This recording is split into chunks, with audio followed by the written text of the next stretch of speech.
Hello, this is Elliot Vella's video logs, episode 1. This is titled Narcissistic Abuse Jesus Saves.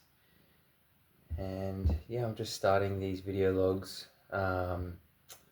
Sort of has come to me through recently getting in touch with my spiritual side and having a spiritual awakening. And about a year and a bit ago, March this time last year, and since then I have become a Christian, and I've gotten deeper connection with Jesus and who is God, and been writing a little bit, getting that going for a bit, and then the Spirit has come and spoken to me and sort of directed me more on this video log, and to start making some. And so here's the first one. And the title's Narcissistic Abuse Jesus Saves. And I guess it's sort of it hits close to home. For me, I've sort of had a lot, a few years that have been pretty tough, and also looking and growing myself and taking more responsibility for things as well. And so I guess the title has sort of just come to my head from being on a job the last couple of days and noticing some really sort of toxic patterns happening between these two people, and sort of reaching out this evening to the woman, and it's an older couple, and just sort of sending some love, and also just sort of telling her, look, I see what's going on, and I've been there too, and life isn't worth wasting away in those toxic cycles and toxic patterns, and to reach out. I'm far from perfect, but if you get the courage to look for something different in your life, then I'm here, and say that to the world as well, and to anyone who watches this, that it's not worth staying in a toxic cycle. I've done it before. I've been in, I was married for about 7 years. I was with my wife at the time for 10 years. We were together, and there was some toxic patterns there, and I had my own toxic patterns as well, and that marriage ended, and then I just sort of fell into an even more toxic relationship, a couple of years after that, and you just, when you're in it, you just feel stuck and you feel lost, and you love this person that you're with and you care about them, but it depends what sort of side you are in, because I feel like we all have narcissistic tendencies, and we can abuse each other, just from hurt people, and but yeah, you love this person and you're sort of so stuck, you're so stuck in that. It's also awful at bits as well, and then beautiful, but you sort of go through these patterns, and then you realize this is toxic, and I don't I was putting all this energy in, my whole being, you know, and I had some codependency, like, you know, symptoms, if that's what you want to call it. But I had my whole world in this relationship and the one before it, and I was like that as a person, and would just give my full self away, my full agency, you know, and then I cared what people thought so much as well, you know, and but yeah, these relationships and then you know, your own toxic codependency things can come out, um, and but it's because you just have nothing left, you know, and so I think just getting away from that, you know, and as hard as it is, when you break those cycles and you know you leave them, um, and you sort of see, oh man, that was toxic, and I was getting cheated on for years in both of these ones, and you know, I was just giving myself away, you know, in these relationships, and I had nothing left, and the balance was just uneven, you know, and I was all in this, and the other person, you know, wasn't all in, and uh, cheating behind the back and gaslighting and you know, making you think, you know, it's all you, and you don't sort of until you sort of learn about narcissism and learn about the patterns and learn about trauma, and you know, you don't know, you just sort of, you're just trying to make things work, and having that knowledge, and I feel like, you know, God, you know, stepped in my life, and it's a way that I sort of became aware of this sort of system I was in, and I started reading articles. I started reading off this app called Medium, and it was just all these articles about narcissism and learning about it, and then Googling it, and you sort of go into a whole world of learning all about it. And it's sort of scary, and you sort of start realizing, man, I'm sort of like, not only, you know, do I have narcissistic, you know, patterns as well, but man, I'm around all these narcissistic people, and I'm sort of like, you know, you're like their filter for life, and you're sort of like their mirror, you know, and you're feeding their ego, and it's so unhealthy, and it's enabling them, you know, and so that's sort of the first big sort of thing was the awakening of the situation, you know, and once you sort of realize,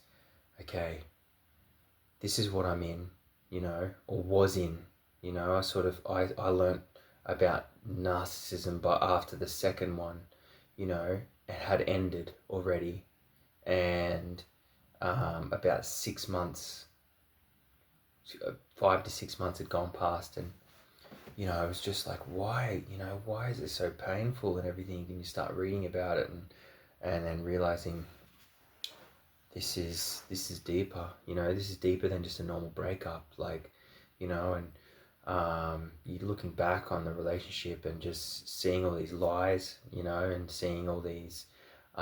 figuring out all the cheating was going on, and figuring out all the imbalances, you know, and you sort of knew it in the relationship, and you're trying to keep it together, and the narcissistic, you know, these trauma breakdowns, these like tantrums, you know, and that they would have, and it's just like you're sort of dealing with like a 3-year-old at those bits, and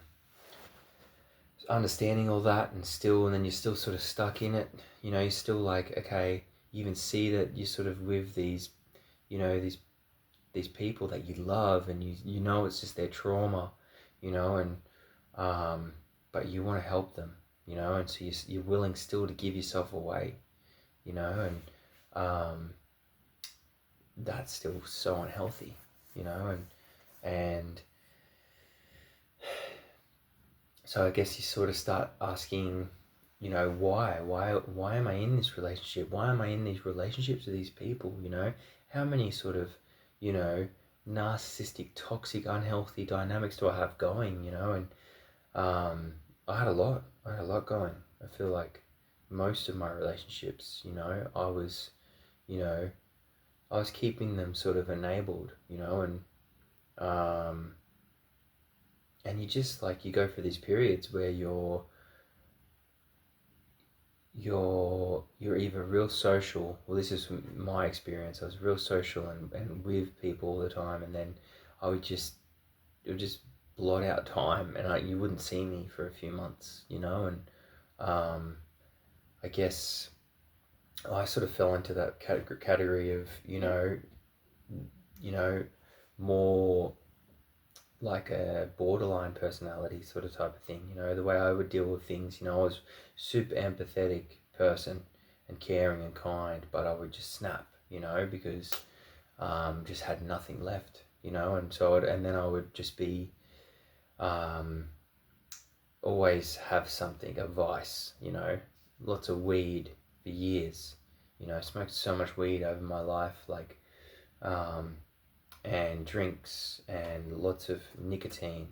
It was tobacco and then vaping, um, lots of drugs. Probably pretty much since I was 13, I was drinking beers, and then got into weed when I was about 16, and then did acid. When I was like, how old was I? I think I was 17, and MDMA and all of that stuff, and you sort of just open up this world. And I moved out of home when I was 18 and came down to Melbourne. I grew up, sort of northern New South Wales area, and I also grew up a Jehovah's Witness, so that was interesting. That was, there was really nice parts of it, but then it was, it's a cult, and the things that I found out now is that, there's these false religions, and being a Christian, you realize that, like, Jesus is the answer, and Jesus is real, and Jesus, I believe in the Trinity, which is God, the Father, Jesus, the Son, and the Holy Spirit, and they are all God, and Jesus is the King, and Jesus got resurrected. He died for our sins, and he got resurrected, and he went up to heaven, and he's like the first example of what this life is. This life is temporary, and this is what reveals the next life in eternity, and how we live this one. And he died for us, and he showed us the way. And if we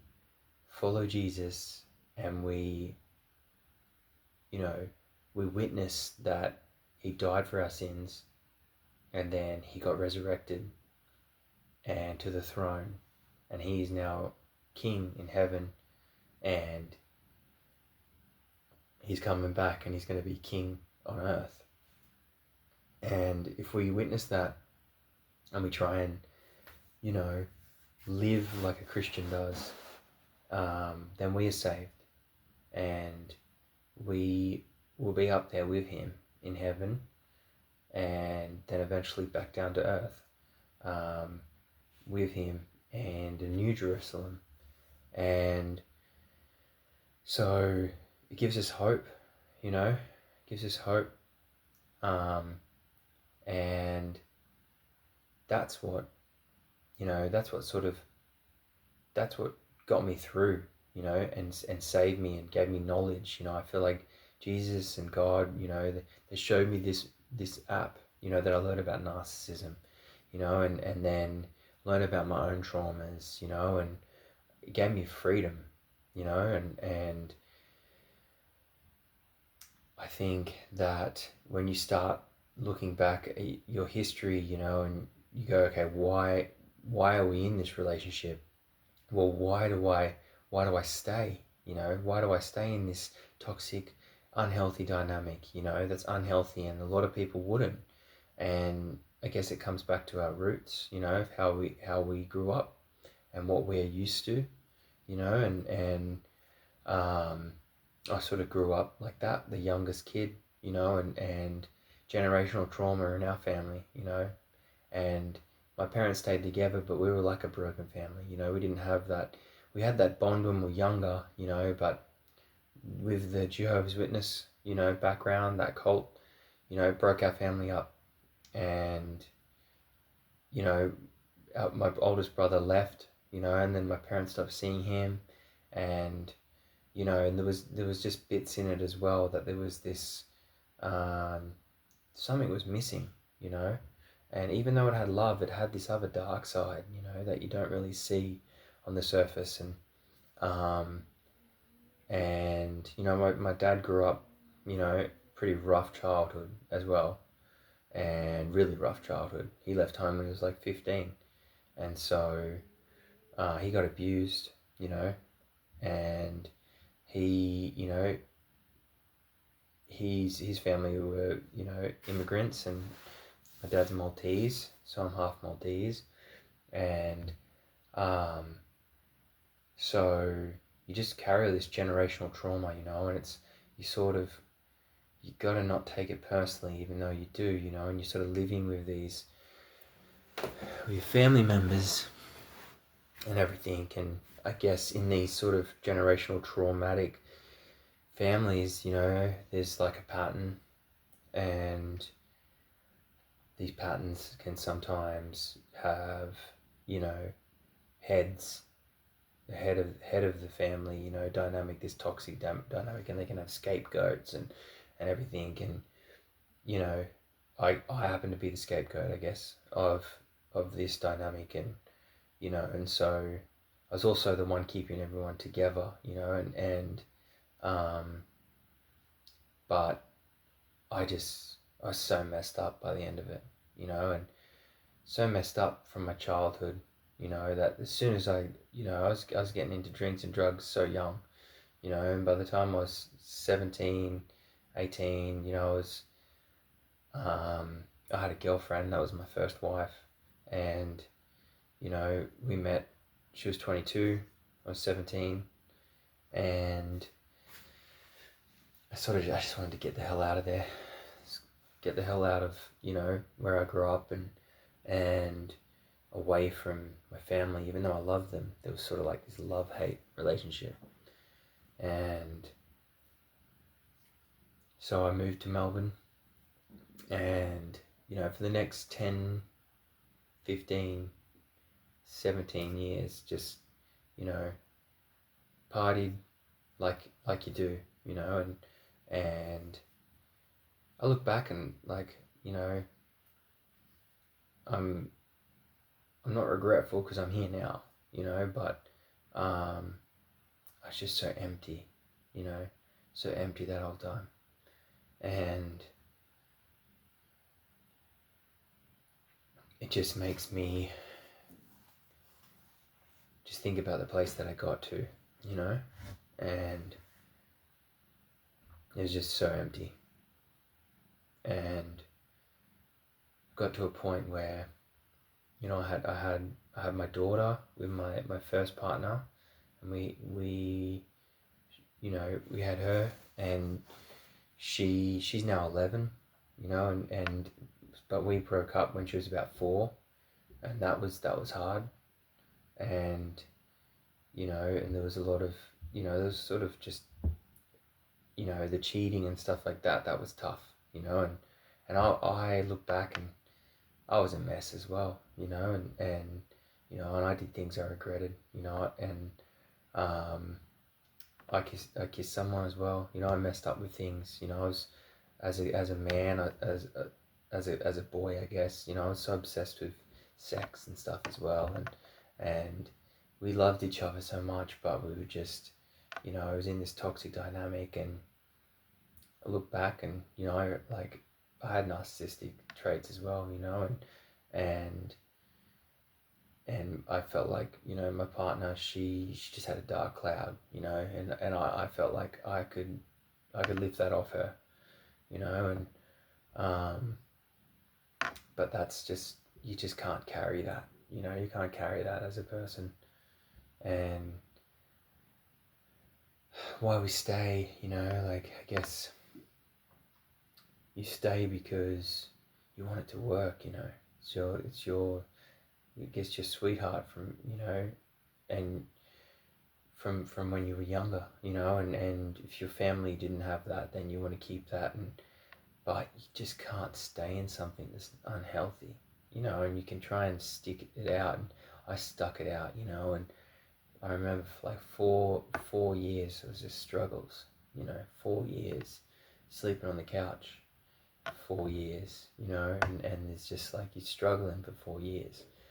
That's a long time to struggle, you know, and gets to the point where it's just, she was going out the whole time afterwards, you know, she figured out after we broke up she was cheating for a long time as well. And but that's how people deal with things sometimes, you know. And I look back and I was, you know, I was lost, you know, and I I wasn't, I was still a boy, I guess, as well, you know. And you're trying to, sometimes it's just bad to stay that long, you know, you sort of, and I just wanted honesty, you know, it didn't matter anymore, but I just wanted things to be on the table, you know. And in a narcissistic relationship, you know, they're not gonna, you know, they're not gonna just put it on the table. And I think that's one thing that I know about myself, is that I'm honest when it comes down to it. And I expect, you know, you've been with someone for a long period of time, you know, you want that back. And I guess I'll tell more about my testimony and, you know, and everything in another video. But what do we do when we're in these situations? You know, you're stuck. You know, my second partner that I was with, you know, for a couple of years, and I had another child with her, and a little boy. And so I've got a little boy that's about 3 as well. And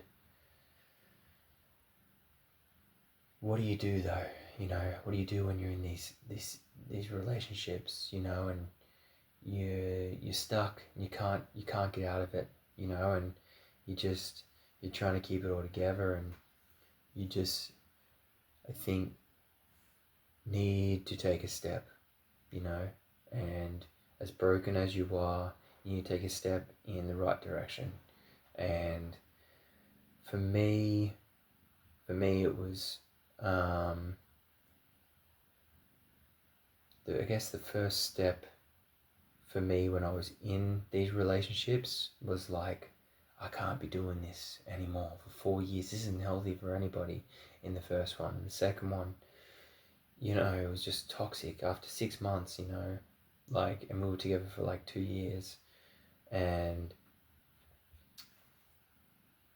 it's just like, it's another year and a half, you know, just like trying to keep something together that's just dead, you know. And take a first step. And so the first one is just like, we got to do something different, you know. We got to separate. We got to get out of this for a bit, you know. And then you sort of, when you step away from these narcissistic relationships, narcissistic dynamics, you sort of go, man, I just, like, I knew it in the back of my head, you know.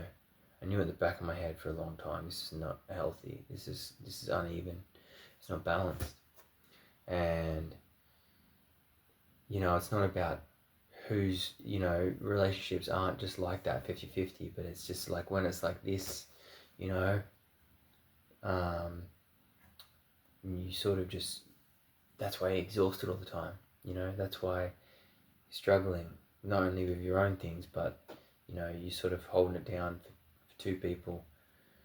and you're dealing with your own trauma and their trauma, you know. And so you just take a step, take whatever step it is. And that was like, something's got to change, and the second one is the same thing. Something's got to change, and I feel like then stepping away from the relationships, I still wasn't good, so it wasn't just the relationships, it was like, it was my own narcissism as well, and I was vaping still, if I ever look back to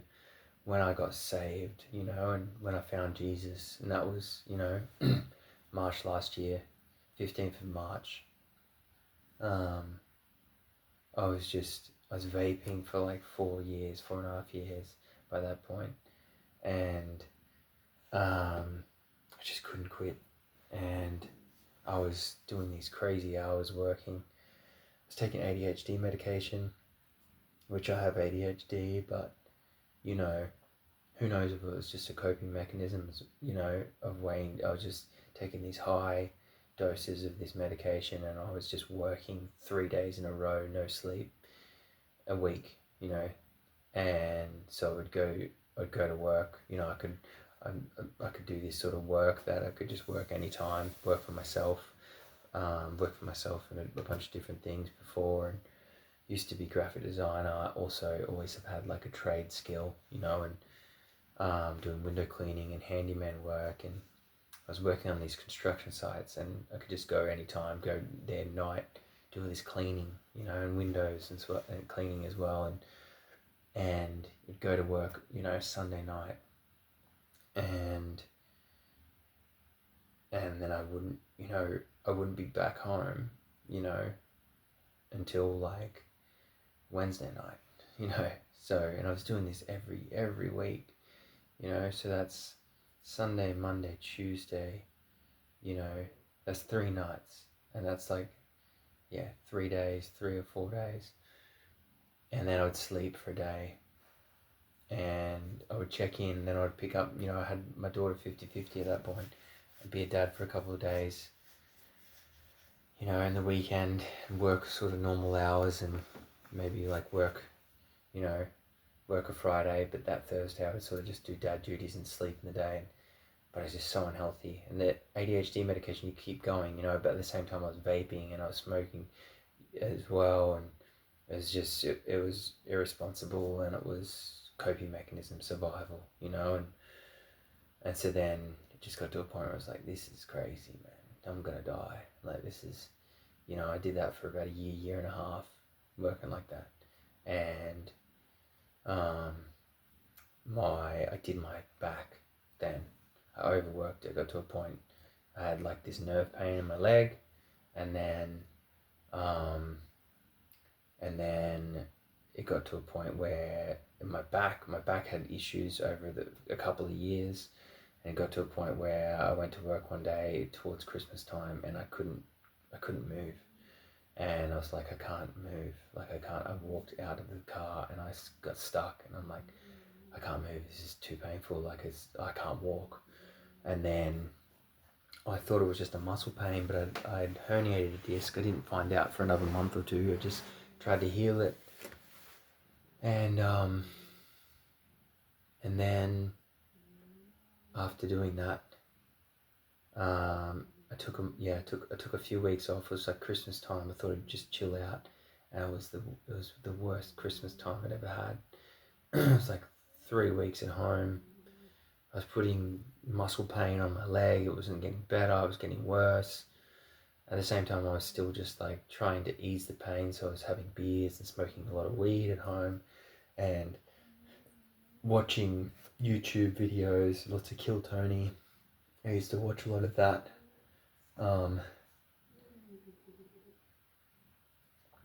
And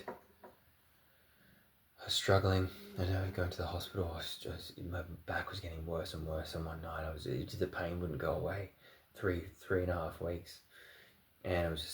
just a constant like this. And then I went to the hospital one night, and I just got to a point where I just like, I got to deal with this. Got an Uber, got to the hospital, waited there for a bunch of hours. They gave me some medication, did nothing, and they suggested I go get an X-ray or something, and went there. Another couple of weeks wait,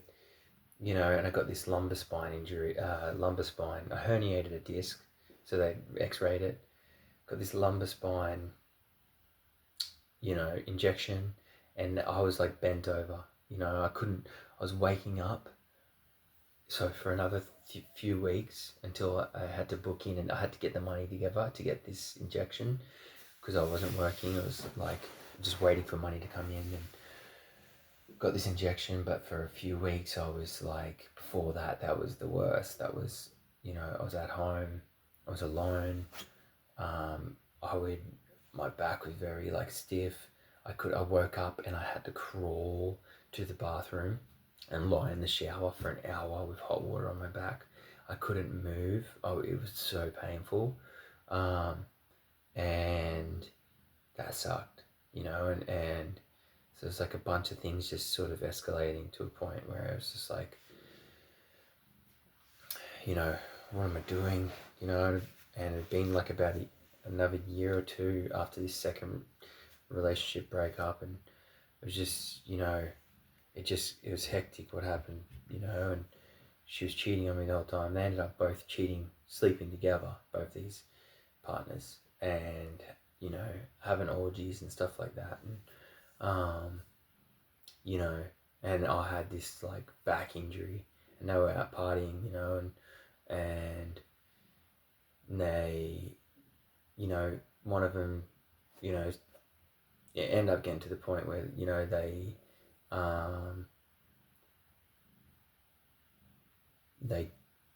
they took the kids, and they took me to court, and it was just, this is crazy, and I was just done. I was just done with them when I figured out that they had been sleeping together and doing all this stuff behind my back, and it was just ruining me. Like, I don't know how I got through it, and felt so betrayed, and and then I just stopped enabling. I was like, I'm done. Like, I still kept a relationship with this, this first partner, after we broke up for a bunch of years. We were still good, for like 4 more years after, after we broke up. And when she just betrayed me again, it was just like, nah, and like, this isn't cool anymore, and I just stepped away. God sort of stepped in, and I guess back to taking the first step, and then I think it was like, I gotta do something. I gotta do something different. And I remember my daughter and her mum, they went away for a week with their family, week and a half, and it was just broken, and just tried to quit the vape so many times, and I kept getting back on it, and just self-esteem, self-motivation, it's gone. I just felt so broken, and it was like I was listening to podcasts and book and trying to sort of heal myself and,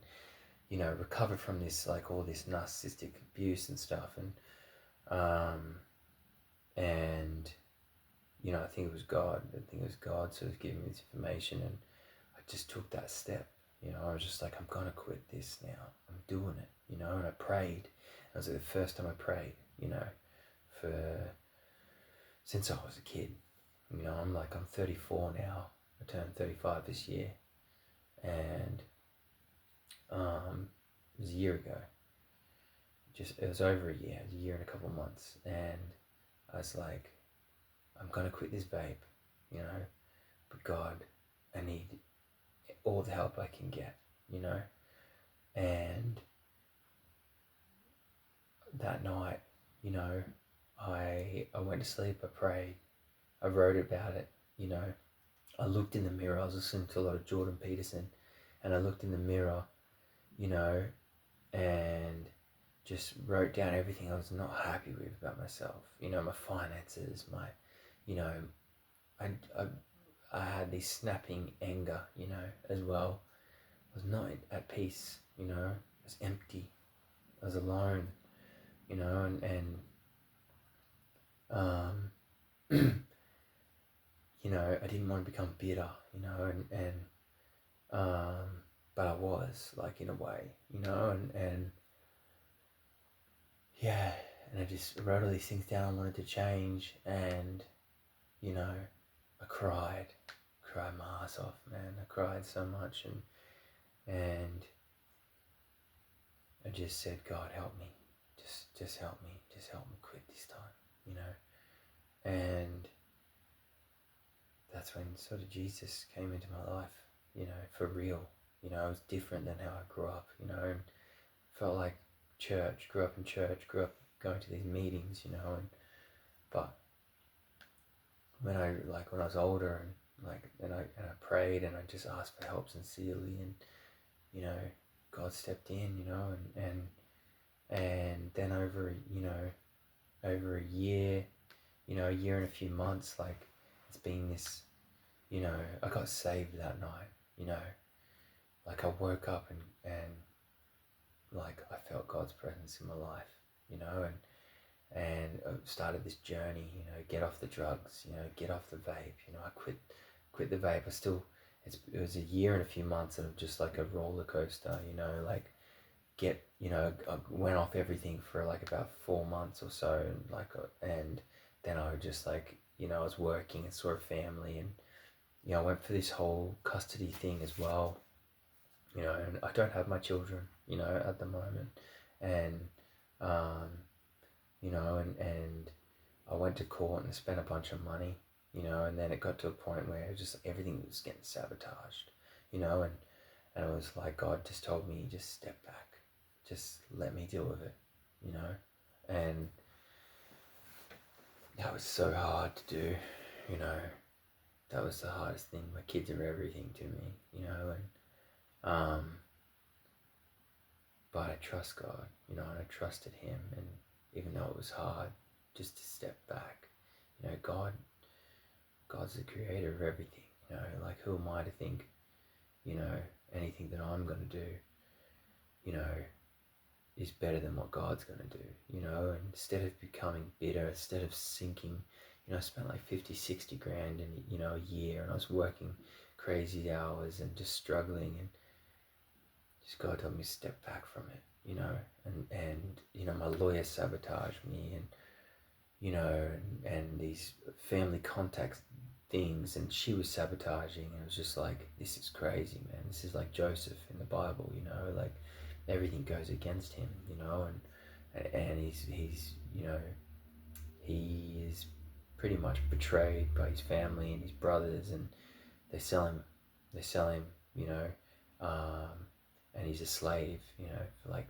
goes to prison, I think, for a long time. I think it's like 10, 13 years, 10, 12, 13 years. And, but God, you know, God works with him, and he's there with him in it, you know, and I think that's the thing to remember as well, you know, that sometimes God doesn't take you away from the pain, but he's there with you, you know, he's there with you in it, and I felt God with me, you know, and I had the most crazy year last year, you know, these court cases, and they both took IVOs on me, you know, in intervention of family violence, you know, because I figured out their lies, you know, and I said, I just called them out on it, you know, and they didn't like that, you know. Narcissistic people don't like that when you call them out in their lies. They'll do everything to take you down, you know, and you know, they did, you know, and they pulled an IVO on me within a week of each other, you know, and they live totally separate areas, you know, and they have this relationship, and they tried to take me down, you know, and I sort of fought it for a bit in court, but then I just stepped back, you know. It was just like, and you know, Jesus helped me do that, step away from these relationships though, and I was free, you know. It was crazy and it was scary, you know, but just trusting God, trusting Jesus. And at one point I was, I was entangled in these relationships for years, my whole life, for like since I was 17 with this one. And it was passionate, they're always passionate and wild and fun at the start. And then they just turn so toxic, and I grew up in the similar dynamic, and you love your family and you do anything for them, but it's toxic as well, and there's these toxic dynamics, and so when all this stuff was going on, last year and the court cases and, and all of this, and I was free though as well, that's what God does and that's what Jesus does, like he says, I'm going to take care of it, I'm going to take care of it and I'm going to heal you from your wounds and you can trust me, and sometimes, he gives you this knowledge of the situation that you're in,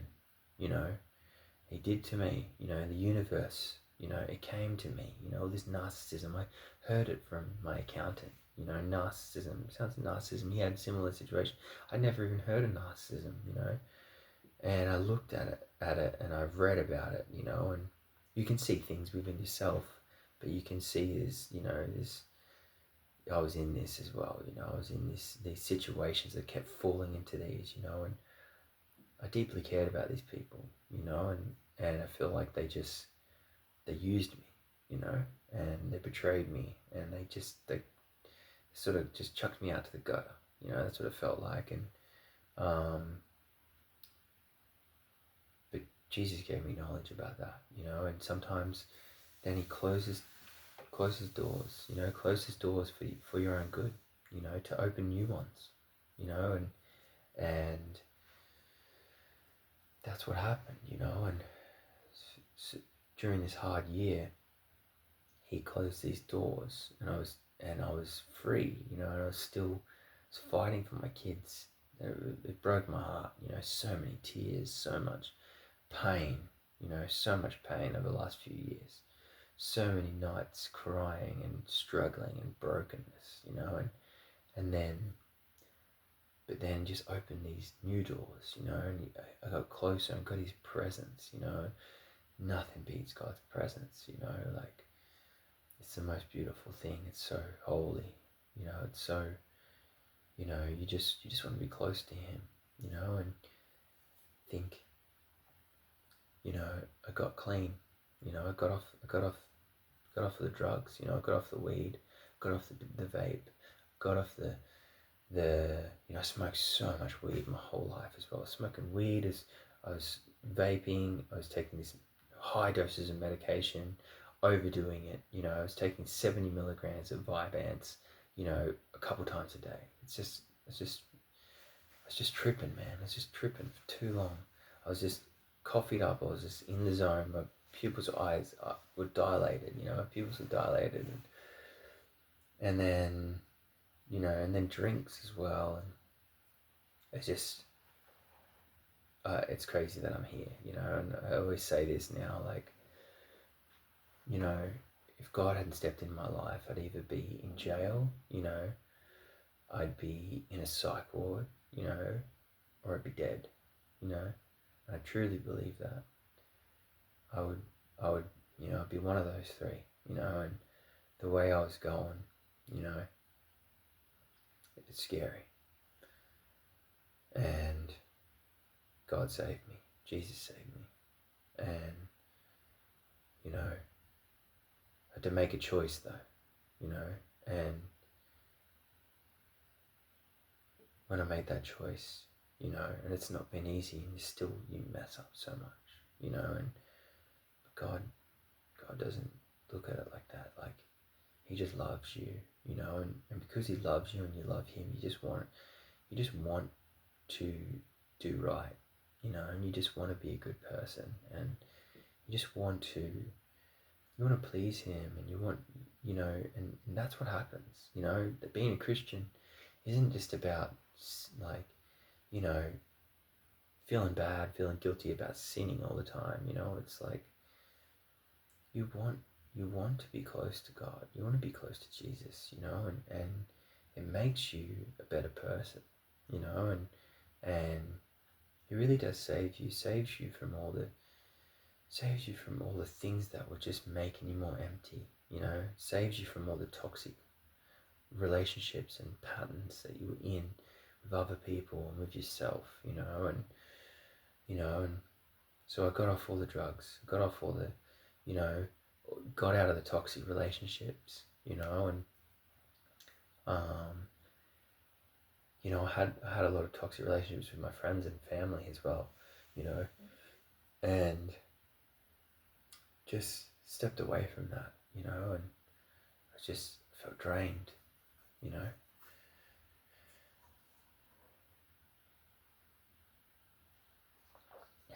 So I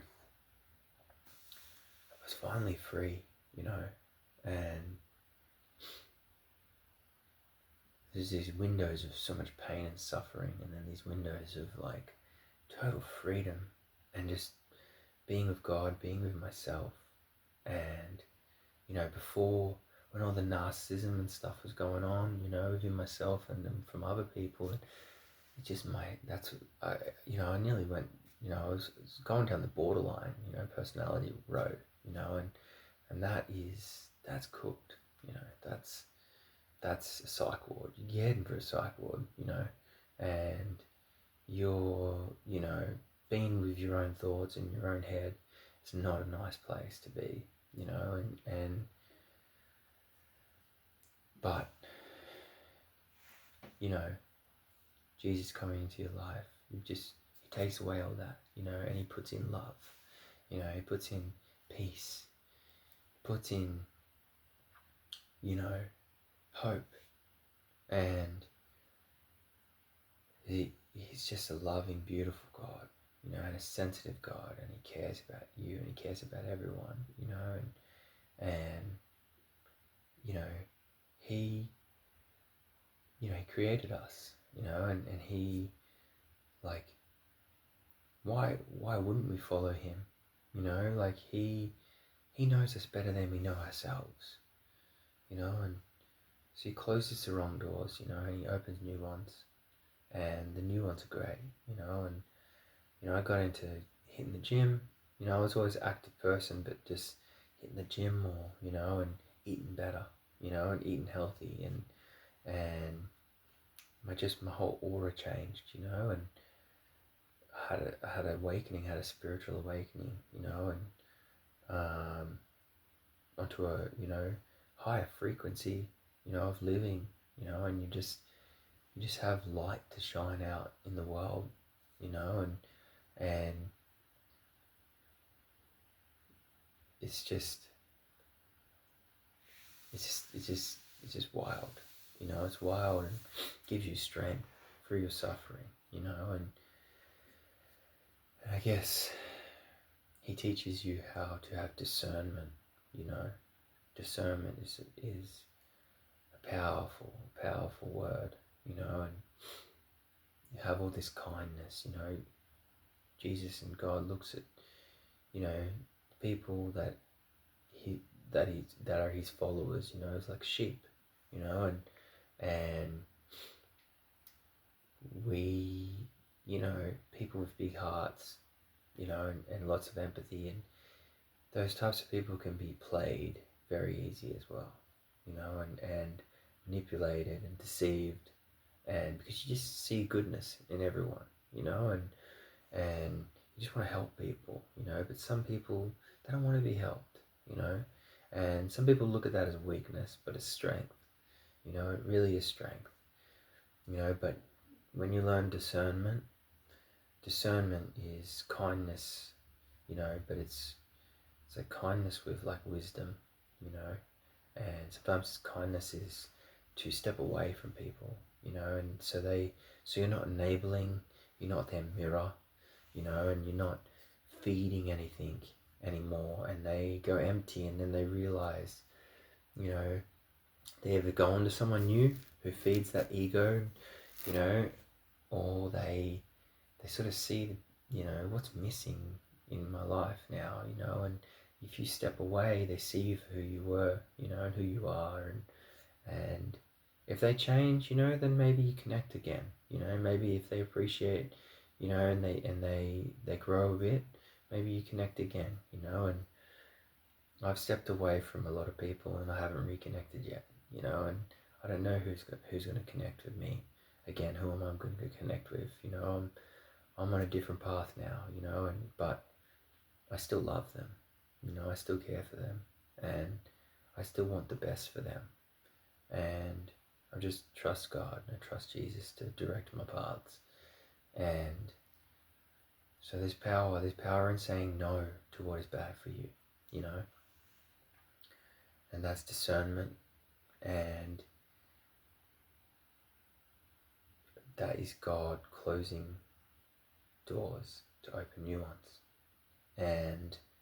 saying no, you can tell a type of person, when you say no to someone and how they react, and if their reaction is, extreme, then that's a sign, it can be small things, it's all about power, narcissism. It's all about power and taking control over people. And you say no to these little things, and it starts putting boundaries down, and you say no not only to other people but things for yourself, and like I said, after I cleaned myself up, I also I got off pornography, that was actually easy, which is weird because I was addicted to that for years as well, and yeah, it's crazy, my whole life, and it's pretty toxic, and then even masturbation, that's another thing that, and it's all been a journey, no one's perfect, and you just start small steps, and it's something that God doesn't want for you, and there's deeper insight about it, it's also, retention, retention, it's building strength, it's not going for the easy fix, and there's deeper meaning behind things that God sets out for you, and it's just understanding that, but sometimes it's just about obedience as well, and then you'll get wisdom. He always gives you wisdom later, but at the start, sometimes it's just about just listening, and because He loves you, and He wants what's best for you, and you learn that after you just be obedient, and then you find out, man, I feel better, and my aura, it's it's glowing, and it's because you're just not going for the easy fix. You're going for the harder stuff sometimes, and you're going for impact. You're going for a challenge, and the challenge is so rewarding, but if you get the quick fix all the time, it's just you feel empty, and so much emptiness, without Jesus, without God, it's just, what else is there, you're trying to get your happiness and your meaning out of, things that are self-satisfying, it's not meaningful. You feel empty. You need to go back. You need to keep going back more and more and more, and so it's so good to just leave that stuff behind, and take small steps and to change your life, and Jesus is the first step, and He gives you self-esteem, an agency of your own life, and to say yes for what's good for you. That's so important, you have no self-esteem, you have no agency when you're in these narcissistic relationships, when you're in these toxic habits, you have no self-esteem. You can't quit something. You keep trying. You give up. You give up. You give up on yourself, and you know, and you have no agency, you have no self-control, you know, you have no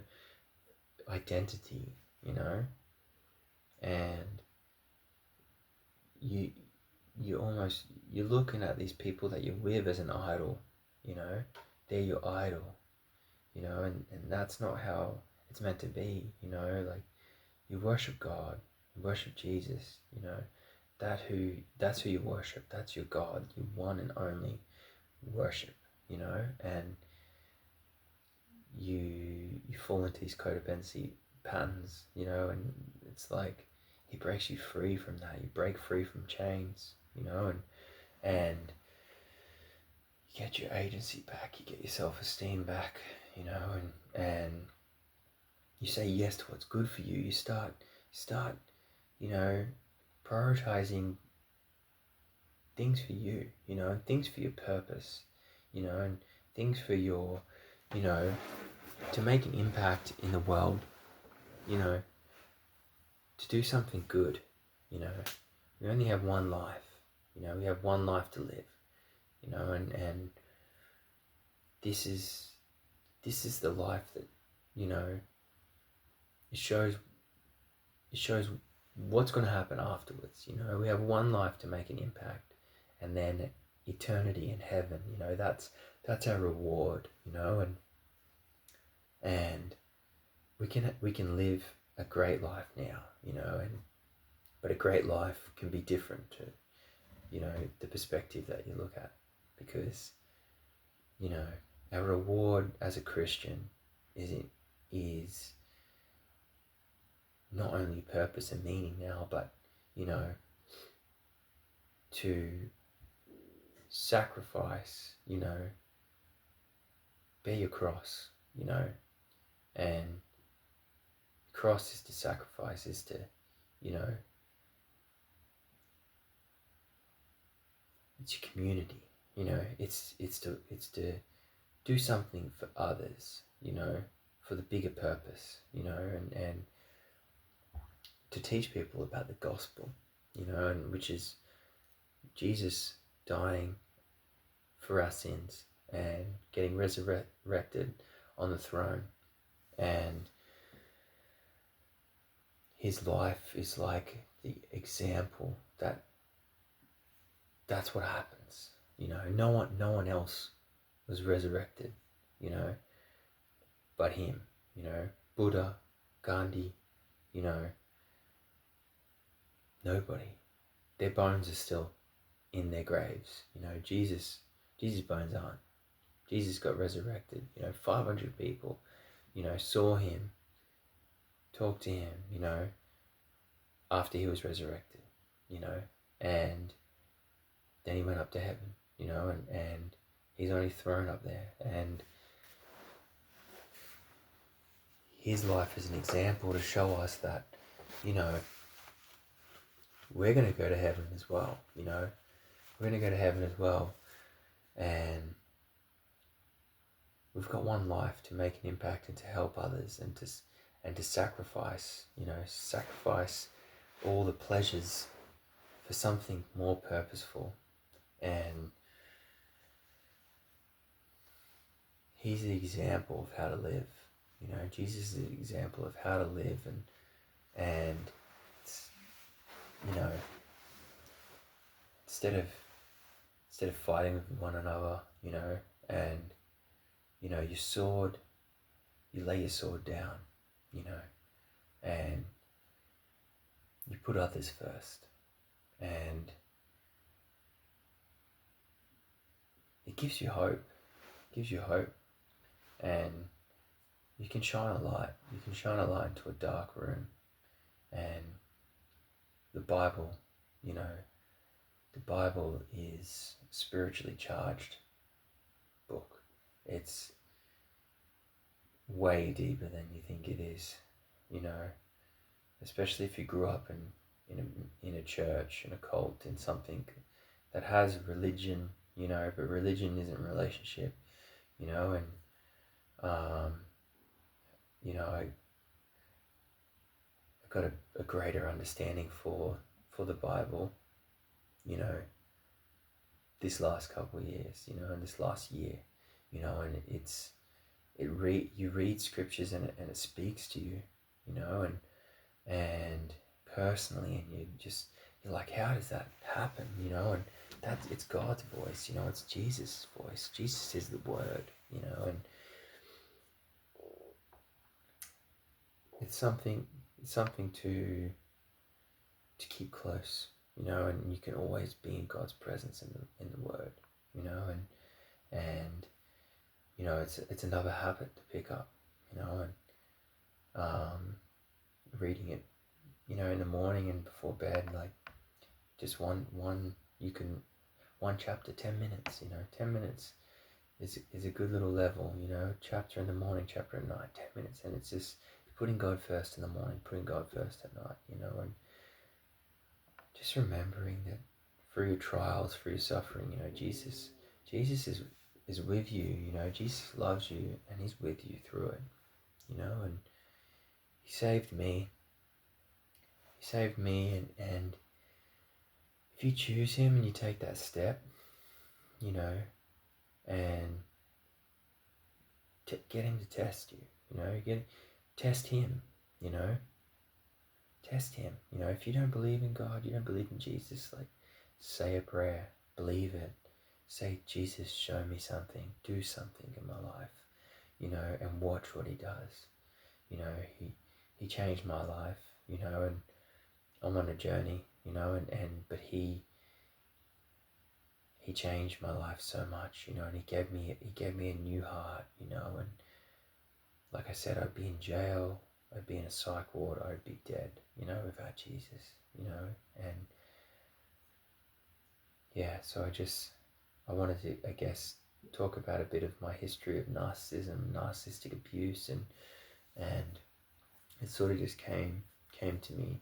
from being on this job, this last couple of days, and spoke to this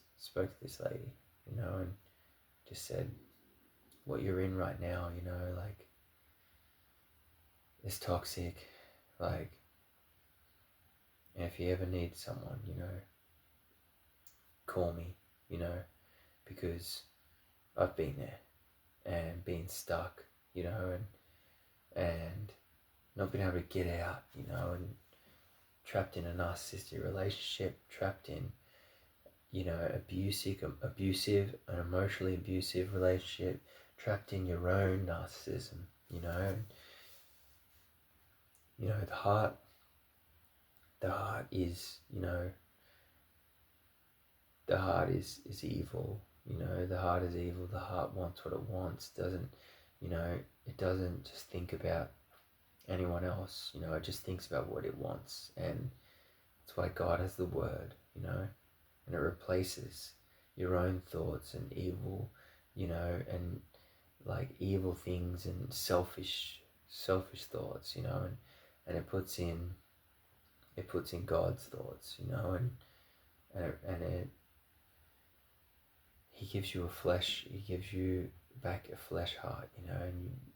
from all the pain and the suffering, it's so easy to get a stone heart, cold heart, black heart. God gives you a new one, and he saved me, and so I just wanted to share that, share a bit of my testimony, really, and yeah, I guess that's pretty much coming to a close of episode 1 of the video logs, and I hope